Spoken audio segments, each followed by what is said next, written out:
আলফিক্স sucralfate একটা গ্যাস্ট্রিকের syrup বা আলসারের সিরাপ। এখানে আছে সোভিয়া কিডস, এটা মাল্টিভিটামিন কড লিভার অয়েল। আমি এই ওষুধগুলার একটা খাওয়ার নিয়ম বলি। নর্মালি আপনি যখন এই ওষুধগুলা খাওয়াবেন, এই দেখেন ওষুধগুলা দেখেন নিচে জমা হয়ে আছে না, উপরে পানিটা আছে নাকি আছে? তো দেখেন দুইটা ওষুধের একই অবস্থা। হ্যাঁ, তবে আমি বলবো এই যে এই ওষুধগুলোর মধ্যে যেগুলা প্লাস্টিকের বোতল আর যেগুলা কাঁচের বোতল, আমি যতটুকু জানি কাঁচের বোতলের সিরাপটা বেশি ভালো। প্লাস্টিকের কিছু সাইড এফেক্ট থাকে, যাই হোক এরা অবশ্যই ডাক্তার মানে সরকারের অনুমোদন নিয়ে নিয়ম মেনেই তৈরি করছে, আমি বিশ্বাস করি। তবে আমি বলবো যে কাঁচেরটা ভালো আর কি।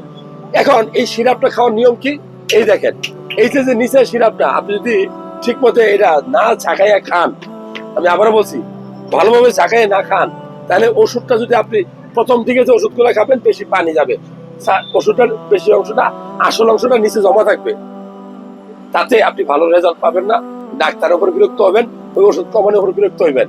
কিন্তু যখন আপনি ঝাঁকাইয়া ওষুধটা খাবেন, দেখবেন যে রোগের দিচ্ছে আল্লাহ, সেবা করার মালিক আল্লাহ তাআলা, হয়তো ওষুধ এবং ডাক্তারও ছিল।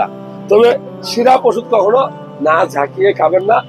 এবং এই ওষুধগুলা শিশুদের নাগালের বাইরে রাখবেন, কারণ অনেক সময় বাচ্চারা এই ওষুধগুলা ভুলে খেয়ে ফেলে অসুস্থ হয়, ব্রেন ড্যামেজ হয়, অনেকে মারাও যায়। ভালো লাগলে তথ্যগুলা শেয়ার করবেন।